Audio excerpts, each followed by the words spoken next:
Welcome to the Tuesday Triggers podcast. Today we have a super awesome guest today. I'm actually really stoked to talk to Tony. So we've got Tony Baltodano from Mission Inbox. He has built some incredible technology that for all of you lead gen folks or all of you guys doing outbound, this is like, we were geeking out a couple days ago and he was like just dropping bomb after bomb of knowledge on me. And so like, I was like, dude, I got to have you on and do a session. This is all super relevant right now because everyone is having just the worst month ever trying to deliver to Outlook inboxes and things like that. And you've built some crazy tech that can actually handle that. So anyways, I'm going to shut up. I would love, Tony, for you to kind of just give yourself an intro, tell us where you came from, tell us about Mission Inbox. Sounds good. So first and foremost, Chris, thanks for having me. Just a quick intro about myself. I've worked in deliverability for the past 4 to 5 years, approximately. I started my career at a lead generation agency where I was tackling pretty much all the SDR work, lead generation, etc. And one of the main pillars of that was deliverability, right? So I've not been like a foreigner or a stranger to deliverability itself. I ended up working, thanks to this lead generation agency, in multiple deliverability consulting firms. So people that were literally just focused on deliverability, both for ourselves and then, for their own clients. That's when I got into like really the depths of the technical setups of how it really works, the spam systems, the difference in Outlook, Gmail, SMTP providers, all these different things. And we ended up deciding, me and my co-founder, to build Mission Inbox as a SaaS to essentially keep the same service that these deliverability consulting agencies were given, but doing it at scale with, somebody that might not have deliverability knowledge would just go in, jump in, create their IPs, create their mailboxes, and basically just start sending. So that is essentially what we do. I post a lot of things on LinkedIn about deliverability simply because there's not a lot of information, or the people that say that they know end up most likely just repeating themselves or lacking on the deliverability knowledge itself. And again, the main reason why we build Mission Inbox is not only for you to have access to best deliverability like ever, but also to give you that control back without having to be a technical person, right? So we take care of all that setup for you. And if you have any questions and you want to dive deeper into deliverability, again, you can just talk to me or ping me on Slack, whatever. I'm going to be there to pretty much help out.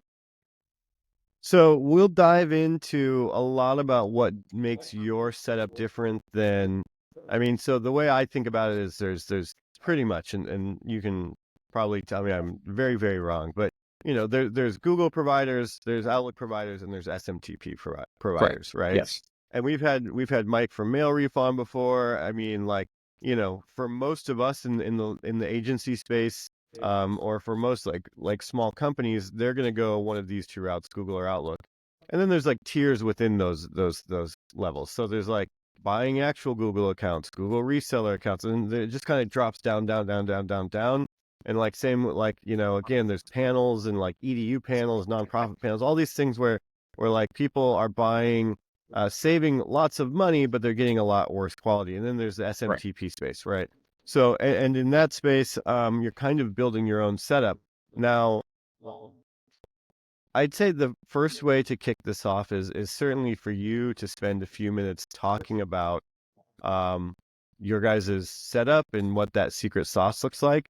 And then I want to spend some time talking about the state of the union. So, the last month and a half of what's been like terrible deliverability, why maybe that's happening. And then some of the like little things that you told me about previously. So you mentioned like the 14-day gestation period from when you buy a domain, right, versus warm up, and the differences that come along with that, which I thought was crazy interesting. So, anyways, let's jump into like this. Let's jump into this conversation by starting about like, we would love to hear about kind of what the secret sauce is with Mission Inbox. Fair enough. So it has to do mostly with the reputation of the dedicated IPs. Mission Inbox, just like Wait 1 sec. Sorry. Let me, I should probably rephrase that so we can get a really good kind of chunk here, because I would love for you to talk about where you guys fit in the space, right? Okay. Mm-hmm. So being an SMTP server versus Google and Outlook, and then we can jump into the secret sauce. Sounds good. Alrighty. So Mission Inbox is essentially an SMTP provider. Just for you guys that maybe don't know what SMTP means, is just server mail transfer protocol. And it's something that also Google and Outlook have within their systems, right? It's just like major ESPs that they just have their own proprietary system versus, let's say, third-party platforms that don't depend on those Google or Outlook that make it, separate from it. Advantages of that is you don't depend on Google or Outlook banning your accounts or making them zombies, as a lot of people call them nowadays. You're just dependent on our ESP, which we built from scratch. It's not like white label or anything like that. And you have basically more control over sending limits, reputation overall, etc. Now, what makes us a little bit different from other SMTP providers, right, in that single space, is we're in the same belief, for example, from Mike from Melbrief, right? Like we are also, let's say, evangelists of the dedicated IP space when it comes down to scaling and why it's way better for reputation to have your own dedicated IP versus not having your dedicated IP. The way that I usually explain it as to why this could make sense is, would you rather poop in a public toilet or at a toilet at your home, right? Like you would rather trust your own cleanliness and making sure that everything is set up correctly. It's exactly the same analogy in that same way. And again, when people end up One seeing, hell of an analogy, by the yeah, way. it's just the best way to put it, right? Sorry for the gross comment, but that being said, um, the main difference or why SMTPs work in an essence, like 2 years ago, we wouldn't have a business because Google and Outlook had a really good IP reputation. These providers, when you go and create an account, you don't decide which IP you send from, right? You just get a randomly assigned range of IPs that you don't know if your neighbor next door is not following best practices whatsoever, if they're sending the, "Hi, I hope this email finds you well," sort of emails. When you're putting all this effort into crafting a really compelling email, spending a shit ton of money on credits, etc., that is essentially what makes the shared IP reputation go down, and why a lot of people are facing deliverability issues, for example, nowadays with Outlook, because the IP reputation from all these major ESPs is really, really low at the moment, right? So nowadays, the reason why we have an edge over these providers is simply because a dedicated IP gives you more control. It has way better reputation. And if you, for whatever reason, mess it up, at least you know that it's because of something that you're doing and that you can get to fix as well. With a shared IP, you have no control over, contacting Google and say, "Hey, can you move me into a better set of IPs?" Like, it doesn't work that way, especially if you're sending cold email, right? So that is the essence of Mission Inbox as an SMTP provider, the dedicated IPs as well. And at the same time, we also have a monitoring system, basically a GlockApps integration built in. So instead of having to buy like smart delivery, all of your mailboxes with Mission Inbox will be tested on a frequency that you end up deciding. So weekly basis, bi-weekly, monthly, whatever, which gives you that, let's say, transparency or visibility back.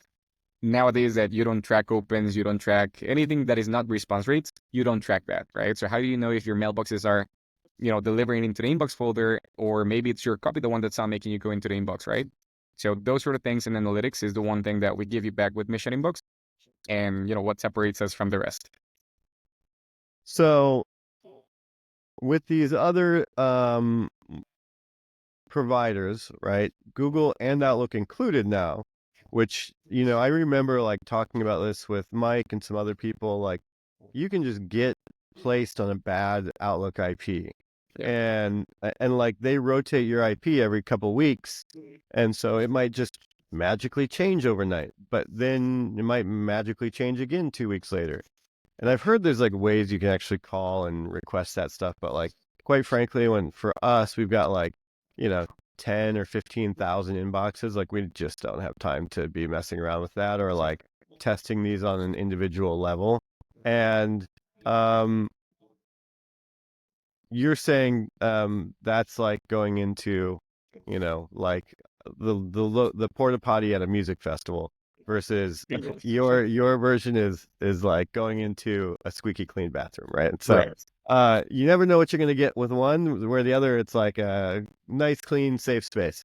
Correct. And so that's really interesting. And so you guys have started to maintain control of this by using IP blocks that you know and trust and can monitor and can control really well. Is that kind of a safe understanding of it? Yeah. And at the moment, we connect with two different providers. So, for example, a lot of people think that SendGrid or Mailgun cannot be used for cold outbound. It just happens that if you're just a cold emailer that wants to just, blast emails out from day one with these platforms, they're going to ban you. Why? Because IPs themselves are really expensive to get. You have to go into auction, you have to register them, to clean them, warm them up, etc. So it's a lot of investment that goes from the companies themselves. And that's why they're so protective and banning people. However, Mission Inbox is built in a way that it's almost hard-coded to not let you mess up that reputation. So your SendGrid account will not get banned, your Mailgun account will not get banned. That is an option. And at the same time, something that we're rolling out this week is essentially allowing you to create pools of dedicated IPs, right? So for example, MailReef on one side, and again, I love Mike and I have full respect for MailReef itself. What they do is you get one single IP. Of course, you can buy multiple of these IPs, and then you connect a specific number of mailboxes or domains into that IP to send from. What Yeah. Mission Inbox is doing a little bit different is, what if you buy, let's say, 10 different IPs for all of your clients, and instead of having to put one single domain in one single IP, you connect it to our infrastructure, and if you have 10 different IPs that you bought from us, it's going to route intelligently into the best sending IP that we have overall, right? So it distributes volume in a better way. You don't need to do like read setup on DNS records and whatnot, so full API. And again, we have tested it out for a few months now. We feel confident enough to the point that, it's delivering to Outlook at the moment, which is what everybody cares about and their benchmark. So yeah, we're rolling out this week. And yeah, it's just mostly about the IPs. So, okay, that's super interesting. Now, with what you guys are doing, what are your thoughts on like the mail warming? With your service, do you need to warm? Yes. So with Mission Inbox, we kind of force our clients to follow the best practices that at least work for us, right? I know a lot of people have a lot of success without warming up. I haven't seen them being very vocal, like on LinkedIn or these other lead gen groups, but I know that they do it sometimes. And I think it's important to make clear why warm up even exists and why it benefits you and what puts you at risk if you don't warm up in the first place. So understanding that spam filters work on a scoring system, and a lot of people don't know that. It's like getting a grade at school, right? So if you mess up in multiple of these things, SPF, DKIM, IP blacklist, sender reputation, all that stuff, it gets you down in reputation or likelier to go into the spam folder. That being said, warm-up allows you to wait 14 natural days, and I think this is like a big, big important thing. A lot of people always say you need to wait 14 days before you send your first outbound email. And the reason for that is because this scoring system that I just talked about actually has a really, really high weighted balance or headed, score for domains that are less than actually 30 days of registration. You have two tiers of that. You have less than 14 natural days and less than 30 natural days, which is why I always recommend my clients like once a month, even if you don't have the need to, just buy a batch of new domains so you can keep them in the back pocket. And at the moment that you have to start using them, at least they have gone through a week of just getting parked in your domain registrar and ready to send at a higher deliverability than a brand new domain would normally do it. So I do believe warm-up works. It not only works for, offsetting the spam reports. A lot of people don't make this math or don't know about this math in the first place, which is if you get, let's say, 5 spam reports out of 30 outbound emails that you're sending out per mailbox, again, that's a really high thing. It's around 16%, and you don't warm up, that's going to be a total of 16% of spam reports from your total sending volume. If on the other hand, you're sending another 30 emails in warm up, you're now at a 8% true spam rate from your total sending volume. So it helps you offset that total sending volume so that the ESPs don't think that you're basically messing up or sending like super spammy content all the way. And at the same time, it helps recovering. Like once you send to warm up is not magically going to get you into the inbox folder. You're going to still get into the spam folder, but they're going to help you recover that reputation at the same time. So that What is about good.